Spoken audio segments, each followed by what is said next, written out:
सो हमारी जो सुलह है खुदा के साथ वो किसके वसीला से होती है? यीशु मसीह के वसीला से। आज जरा गौर से इस आयत को दोबारा पढ़ें। बस जब हम ईमान से रास्तबाज ठहरे, ईमान की डेफिनेशन हमने पढ़ी हुई है, ईमान को बड़ी तरतीब के साथ हमने सीखा था, बेशुमार इसकी डेफिनेशन और बेशुमार इसकी जो और बहुत सारा मटेरियल हमने ईमान पर, रास्तबाजी पर जो है वो सीखा है। तो लिखा है कि हम खुदा के साथ यीशु मसीह के वसीला से सुलह रख सकते हैं। हमारी रसाई खुदा तक हो सकती है किसके वसीला से? यीशु के वसीला से। ही इज अ मीडिएटर, वो हमारा दरमियानी है। आमीन। बाप, बेटा और रूहुल कुद्दुस। और हमारी जो बाप तक रसाई है वो किसके वसीला से है? बेटे के वसीला से। तो अगर आप इस सारे चैप्टर को पढ़ते हैं तो आपको ये लफ्ज बार बार नजर आएगा, वसीला, जरिया, वसीला।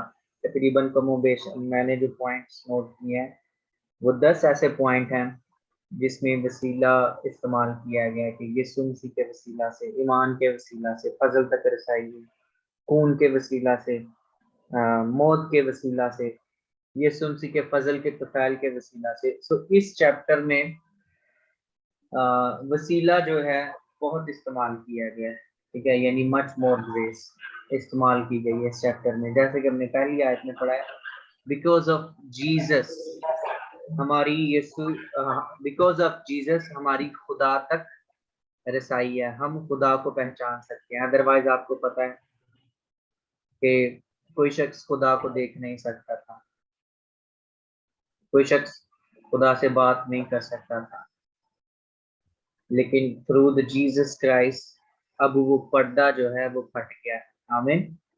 हम खुदा बाप से बात कर सकते हैं। हमारी जो सुलह है वो यीशु मसीह के वसीला से हुई है, क्योंकि यीशु मसीह ने अपना खून हमारे लिए बहाया है।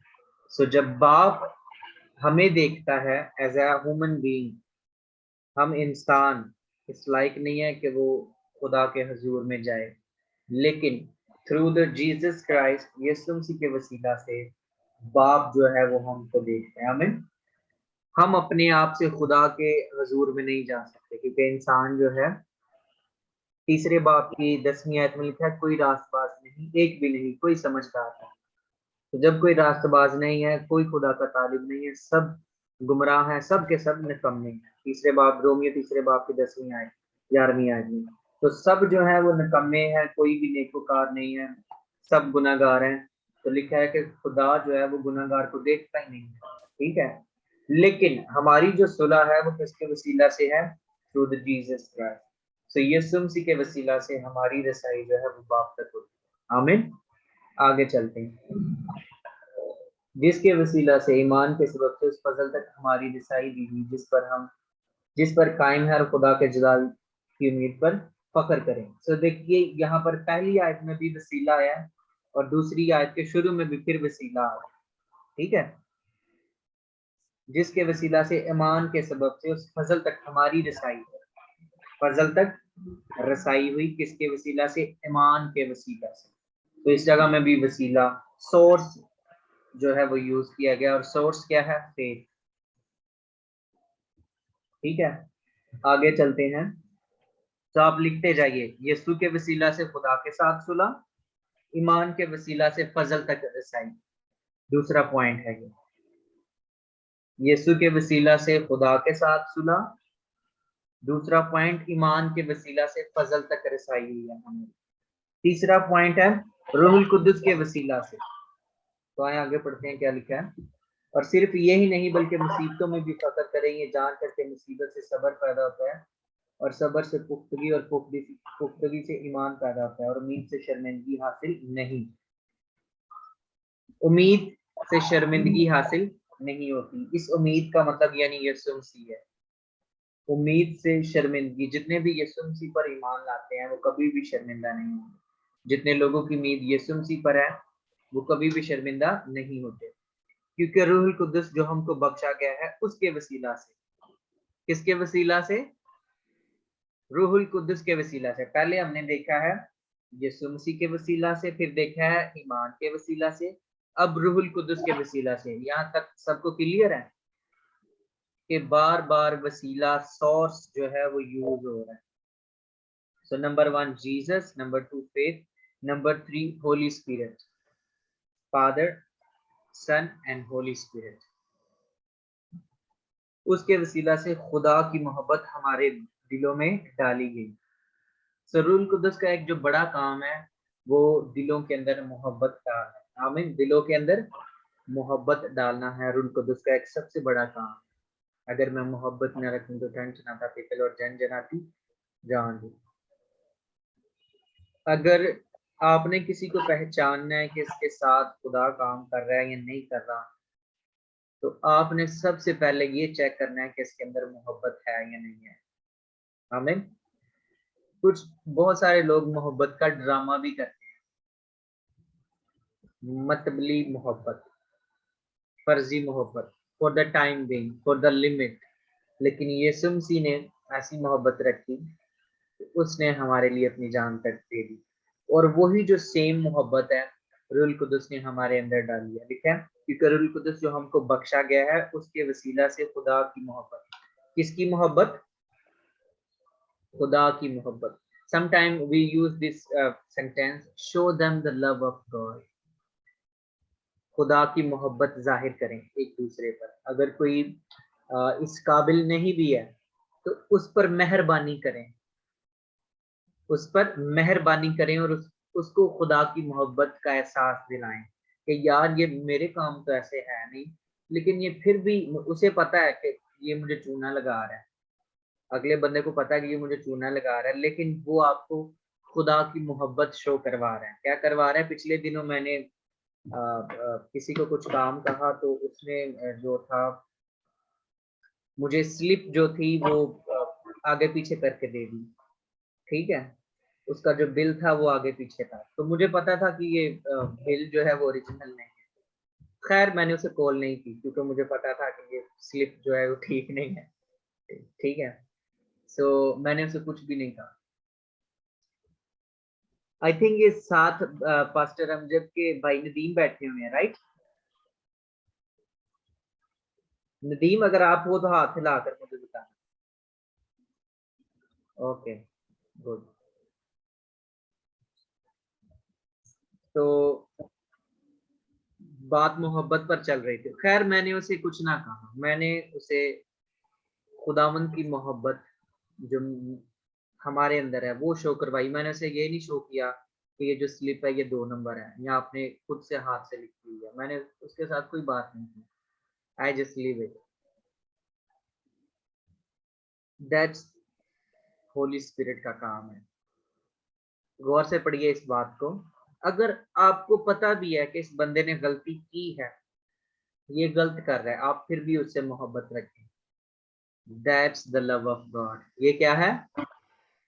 Love of God. लेकिन इसका मतलब ये नहीं है कि वो शख्स आपको नुकसान पहुंचाता रहे तो उसी फिर भी उन्हें ना कहो कि मैं उससे मोहब्बत कर रहा हूं।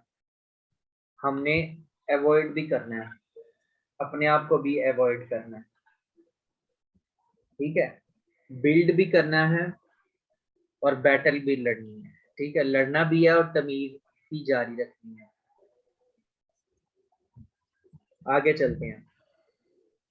क्योंकि जब हम कमजोर ही थे तो ऐन वक्त पर मसीह बेदीनों की खातिर मुआ, किसी रास्त बाज की खातिर भी कोई मुश्किल से कोई अपनी जान दे, मगर शायद किसी नेक आदमी के लिए कोई अपनी जान तक दे देने की जुर्रत करे।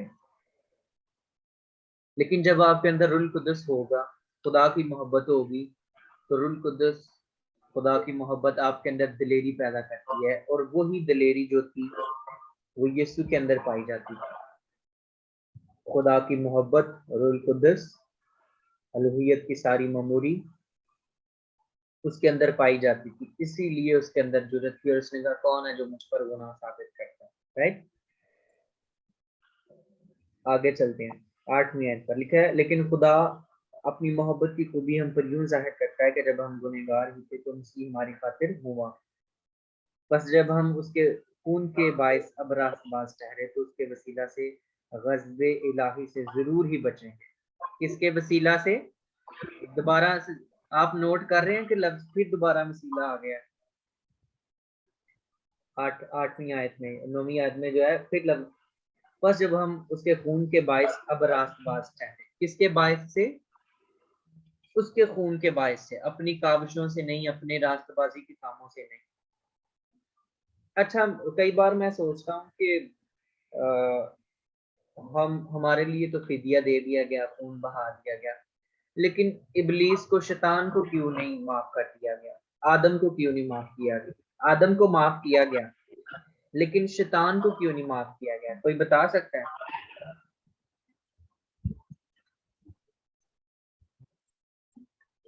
शैतान को क्यों नहीं माफ किया गया? लूसीफर को। उसकी रीजन है, उसकी रीजन ये है कि वो जानबूझकर, पर्पसली, प्लानिंग के साथ, उसकी नेचर की बार बार बार वो गुनाह कर रहा था। बगावत खड़ी करना आसमान पर कुछ की बात तो नहीं है ना। उसकी फितरत के अंदर गुनाह शामिल हो चुका था, इसीलिए उसको माफ नहीं किया गया था। ठीक है, उसकी हैबिट बन चुकी थी, उसकी नेचर बन चुकी थी कि वो अपनी उस हरकत से बाज नहीं आएगा। पर्पसली उसकी हरकत बन चुकी थी। ठीक है, उसका एम बन चुका था, उसके अंदर रच चुका था कि ये जहां भी जाएगा बगावत खड़ी करेगा।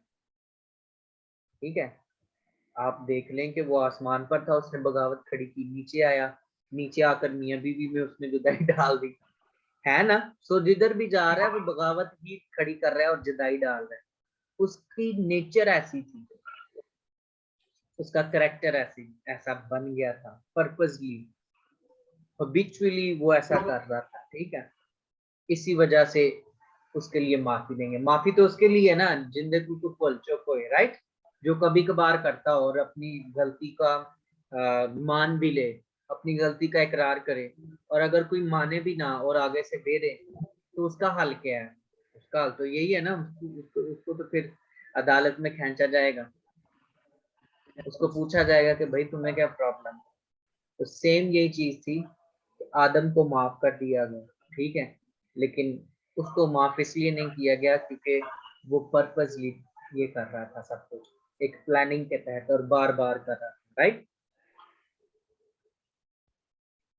और यहाँ पर लिखा है कि किसी रास्तबाज की खातिर भी कोई मुश्किल से जान देगा, लेकिन जब हम गुनहगार ही थे तो यीशु हमारी खातिर मुआ। याद रखिए कि खुदावंद यीशु मसीह किसी इलाही मखलूकात के लिए जमीन पर नहीं आया, इंसानों के लिए आया।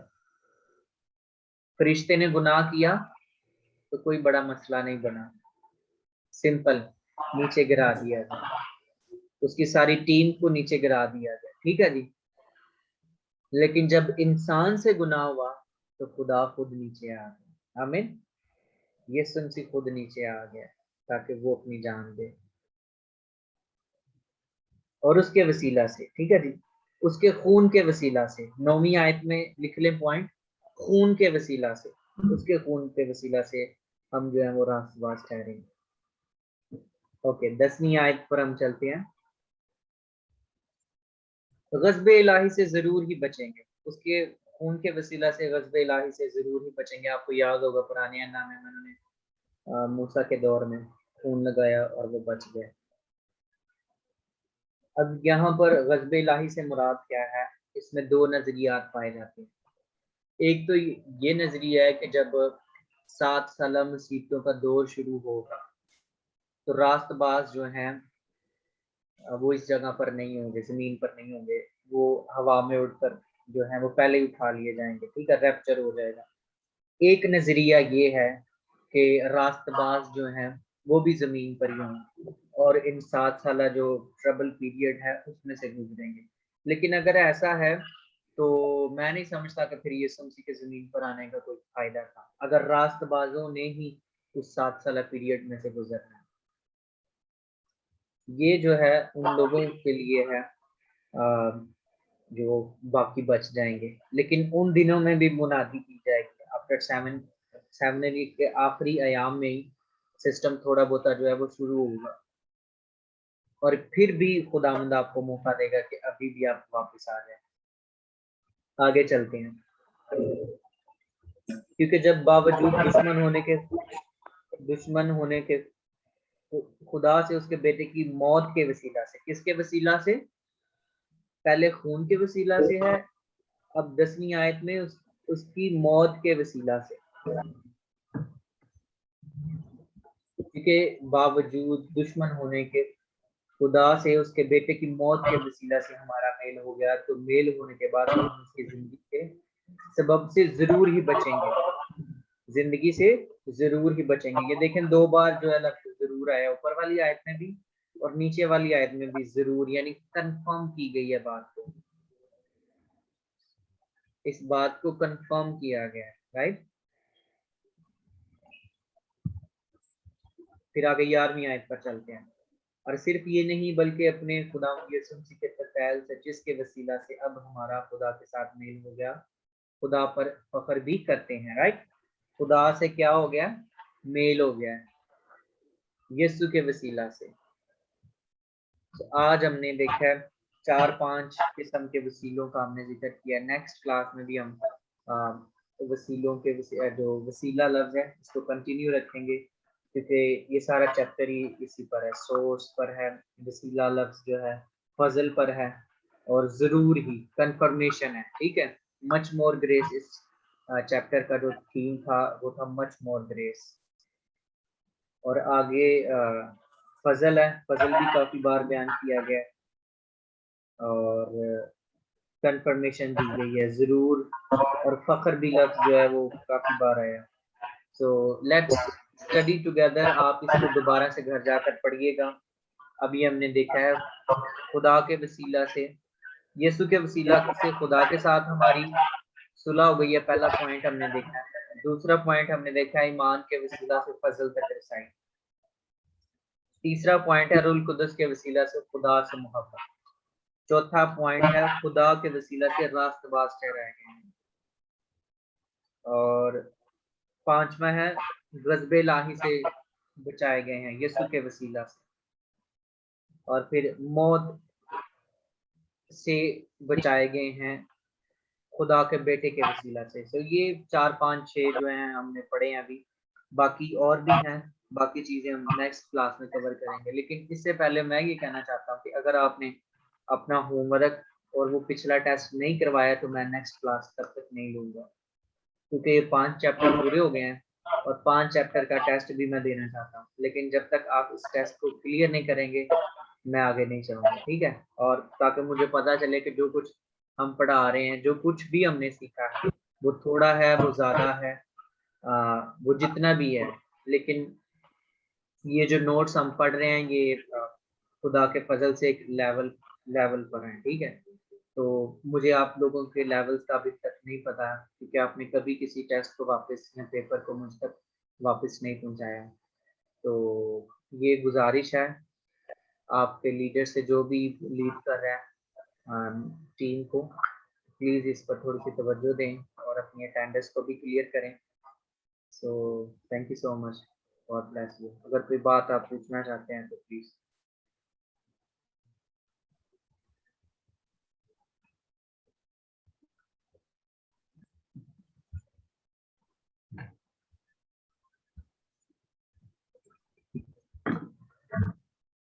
Okay, fine, thank you.